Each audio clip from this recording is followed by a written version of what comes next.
கிறிஸ்துவுக்குள் அன்பானவர்களே, உங்களை இயேசு கிறிஸ்துவின் விலையேறப்பெற்ற இன்ப நாமத்தின் மூலம் உங்களை நான் வாழ்த்துகிறேன்.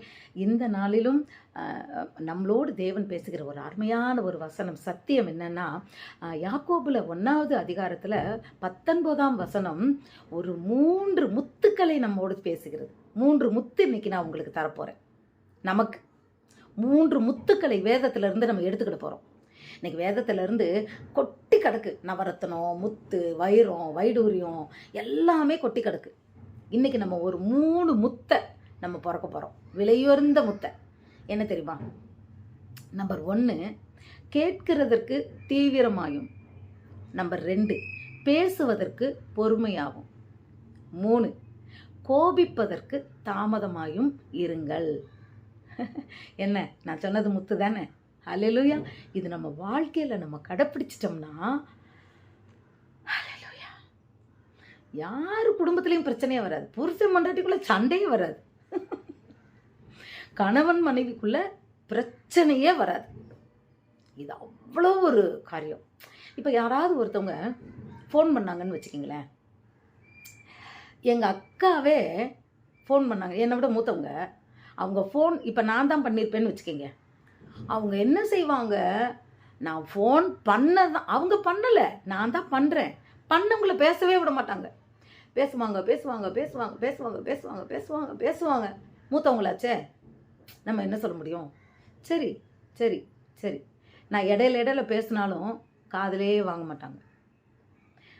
நான் இடையில அக்கா நான் பேசினா அதை காதிலே வாங்க. அவங்க என்ன பேசுகிறாங்களோ அதை பேசிக்கிட்டே தான் இருப்பாங்க. அது 1/2 மணி நேரம் போகும், 30 நிமிஷம் போகும். நான் சில நேரம் செல்லை கொஞ்சம் நேரம் வச்சுட்டு எனக்கு அப்படி போயிட்டு கூட வந்துடுவேன். அப்படி சிலர் கேட்பதற்கு தீவிரமாக இருக்க மாட்டாங்க. இங்கே சொல்லுது, பேசுகிறதுக்கு பொறுமையாக இருங்கன்னு. பேசிக்கிட்டே இருப்பாங்க. அப்படி அநேகர் இருக்கிறாங்க. வாயை திறந்தா டக்குன்னு பேசிடு. இப்போ ஒருத்தவங்க பேசிகிட்டு இருக்கும்போதே முந்திரி கொட்டைன்னு சொல்லுவாங்க. ஏன் இப்படி முந்திரி கொட்டை மாதிரி முந்திர? அது காரியம் தெரியுமோ தெரியாதோ டக்குன்னு பேசிடுறது. வேதத்தில் போட்டிருக்கு, நீ ஒரு சபையில் உட்காரும்போது பேசாமல் இருந்தால் மூடனும் ஞானி எனப்படுவான். ஒரு பெரிய கூட்டத்தில் ஒரு பிஸ்னஸ் மேன் அவரோட சும்மா காரு இவனை கூட்டிகிட்டு போனாராம், கூட ஒருத்தரை. அவர் என்ன பண்ணியிருக்கிறாரு, இவரை பார்க்க வந்த நண்பர், அவர் படிக்காதவர். இவர் என்ன சொல்லிட்டாரு, எனக்கு ஒரு மீட்டிங் இருக்குப்பா, நான் அதை முடிச்சுட்டு வரேன், வா நீ கூட வான்னு சொல்லிட்டு நண்பர்கள் தானேன்னு கூடி கொண்டே உட்கார வச்சுட்டார். ஆனால் அவங்களுக்கு இவரை தெரியல. மீட்டிங் போய்கிட்டே இருக்கு. இல்லை, இவர் ரொம்ப அடக்க ஒடுக்கமாக அமைதியாக உட்காந்துருந்ததை பார்த்துட்டு அடுத்து இவங்க சொல்கிறாங்களாம், சார்கிட்ட கூட ஒரு யோசனை கேட்போம் அப்படின்னு. சார் டெல்யூ யுவர் ஒப்பீனியன்னாங்களாம். இவருக்கு ஒன்றுமே தெரியலையா. அப்போ அவர் சொன்னாராம், சார் அவருக்கு தெரியாது சார், நீங்கள் விட்டுருங்க, அவர் என் கூட வந்தவர் அப்படின்னு இவர் சொன்னாராம். அப்போது அவ்வளோ பேர் அவங்க பேசிக்கிட்டே இருக்கிற இடத்துல இவர் வாயே திறக்காமல் உட்காந்துருந்தோடனே அவங்க என்ன நினச்சிக்கிறாங்க, இவருக்கு எல்லாம் தெரியுன்ற மாதிரி நினச்சிக்கிறாங்கல்ல. அந்நேரம் எதனாலும் ஒரு வார்த்தையை லொடன்னு இவர் பேசியிருந்தாருன்னா, இவர் என்ன இப்படி பேசுகிறாருன்னா அவர்கிட்ட யோசனை கேட்டுக்க மாட்டாங்க. இப்படித்தான் பிரியமானவர்களே, தேவன் இன்னைக்கு நம்மளோடு பேச, இது நம்ம வாழ்க்கையில் அதுதான் முத்துன்னு சொன்னேன், ரொம்ப ரொம்ப முக்கியம். இதை ஃபாலோ பண்ணுறது நம் வாழ்க்கையில் சமாதானத்தை கொண்டு வரும், சந்தோஷத்தை கொண்டு வரும், அன்பை கொண்டு வரும், ஆசீர்வாதத்தை கொண்டு வரும். கேட்குறதுக்கு தீவிரமாக இருக்கணும். யாராவது எதனாலும் சொன்னால் சிலர் காதில் அப்புறம் பேசுகிறேன் அப்புறம் சொல்கிறேன்.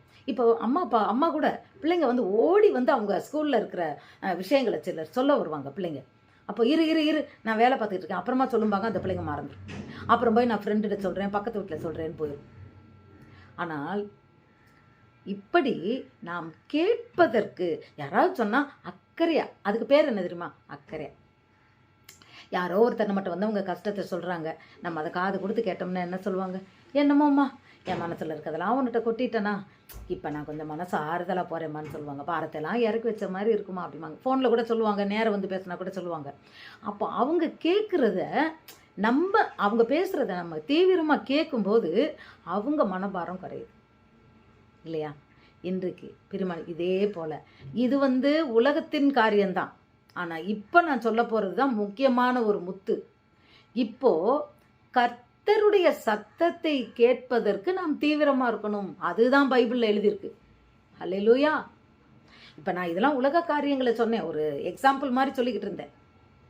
அதுபோல் தேவன் என்ன பேசுகிறாரு, என்ன நம்மளை எதிர்பார்க்கிறாரு அப்படின்னு சொல்லி கர்த்தருடைய சத்தத்தை நாம் கேட்பதற்கு தீவிரமாக இருக்கணும்.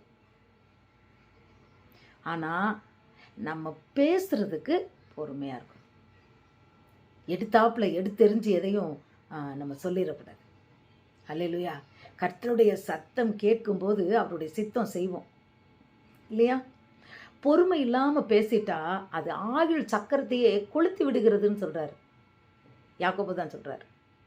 அதாவது நீங்கள் பொறுமை இல்லாமல் நீங்கள் பேசிட்டீங்கன்னா சொல்கிறாங்கல்ல, வார்த்தையை கொட்டிடலாம், அதை அள்ள முடியாது அப்படின்னு சொல்லுவாங்க. உண்மைதான். நம்ம என்ன பேசணுமோ திருப்பி அந்த வார்த்தையை இல்லைன்னு அழிக்க முடியாது. ஏன்னா அது அவங்க மனதில் எழுதப்பட்டுருச்சு, காயமாக மாறிடுச்சு.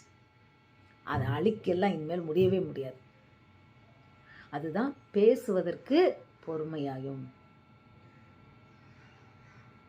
பேசுறதுக்கு பொறுமையாகும். சில நேரம் கணவன் பேசினவனே மனைவி உச்ச கட்டத்தில் கோபத்தில் கத்துவாங்க. அப்போ என்ன ஆகும்னா அவர் அதுக்கு நீ என்னடி அப்படின்னு அவர் அதுக்கு மேலே நிற்பார். இப்படி மாறி மாறி மாறி போகும்போது சண்டை உச்ச கட்டத்தில் போய் அடி உடியில் கூட போய் முடியும். அதே இது தப்பு தான், பேசுனா பேசிட்டு போட்டும் அப்படின்னு பொறுமையாக இருந்து பாருங்க. சூரியனை பார்த்து நாய் குலைக்கிறது மாதிரி கொஞ்ச நேரம் நாய் குலைச்சதான் சூரியனுக்கு எதுவுமே கேடு இல்லை. அதுதான். அப்போது சூரியன் நாய் அதை பார்த்துட்டு ஏதோ ஒன்று நினச்சி ஒவ்வொன்று குலைக்குது. ஆனால் சூரியன் அதே இடத்துல அது அழகாக அப்படி இருக்கு. அது போல தான் தேவையில்லாத நம்மளை பார்த்து கத்தினாலோ, நம்ம செய்யாத செஞ்சான்னு சொன்னாலோ, அனாவசியமாய் நம்மளை திட்டினாலோ, இதுதான் நமக்கு வரணும். சூரியனை பார்த்து நாய் கத்துது, சரி நம்ம அமைதியாக இருப்போம்னு சொல்லி நாம் பொறுமையோடு இருக்கும்போது, பேசுவதற்கு நாம் பொறுமையோடு இருக்கும்போது அந்த இடத்துலையே ஒரு சமாதானம். பொறுமைக்கு கிடைக்கிற பரிசு சமாதானம், சந்தோஷம். அதுதான். அப்போ பேசுவதற்கு பொறுமையாகும். சிலர் 4 பேர் 5 பேர் உட்காந்து எதை பற்றினாலும் டிஸ்கஸ் பண்ணிக்கிட்டு இருப்பாங்க. ஒருத்தரே தான் பேசுவாங்க, மீதி பேரை பேசவே விட மாட்டாங்க. ஆனால் அவங்களுக்கு நல்ல பேர் இருக்காது. போனவொடனே சொல்லுவாங்க, இவ பேசினா பாரு, இந்த கூட்டத்துக்கு போய் நான் வந்தேன் பாரு, எப்போ பாரு சே அதுதான் நான் வரவே மாட்டேன்னு சொன்னது அப்படின்லாம் பேசுவாங்க. அப்படிப்பட்ட ஆட்கள். அதுதான் பேசுவதற்கு பொறுமையாயும்.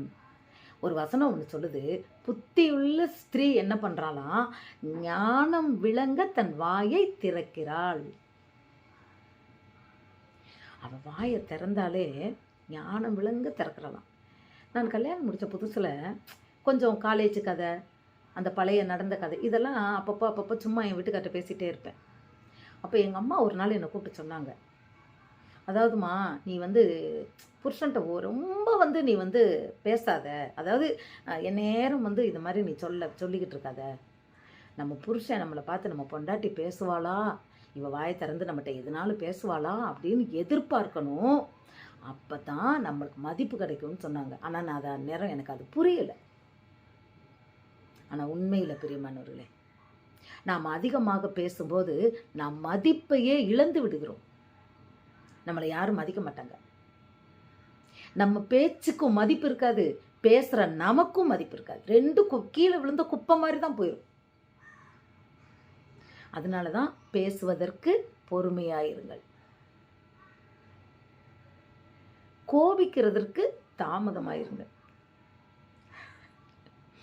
நம்ம பொறுமையாக இருந்துட்டாலே கோபம் வராது இல்லைப்பா. அதனால அவசரப்பட்டு கோபப்படாத.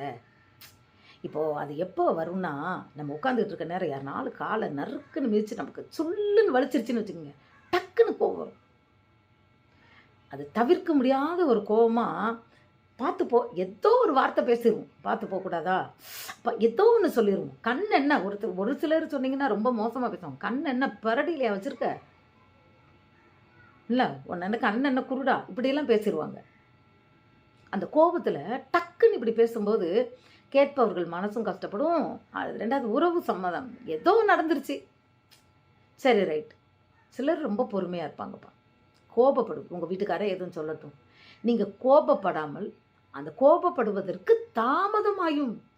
ஆனால் எங்கள் பாஸ்டர் ஒரு நாள் இதை பற்றி முன்னாடி பிரசங்க பண்ணத்தில் சொன்னார், எல்லாம் மாற்றி தான் பேசுகிறாங்க, கோபப்படுறதுக்கு தீவிரமாக இருக்கிறாங்க. உண்மை தானே? அநேகர் கோபப்படுறதுக்கு தீவிரமாக இருப்பாங்க, பேசுகிறத அந்த கேட்குறாங்கல்ல அதுக்கு வந்து அவங்க தீவிரமாக இருக்க மாட்டாங்க, பொறுமையாக இருப்பாங்க, யார் என்ன பேசினாலும் போயிட்டு போத்துட்டு இருப்பாங்க அப்படின்னு சொல்லுவார். அதனால் பெரியமானவர்களே, இன்றைக்கு யாக்கோபின் 1வது அதிகாரத்தில் 19வது வசனம் இன்றைக்கு நமக்கு கிடைச்ச 3 முத்து.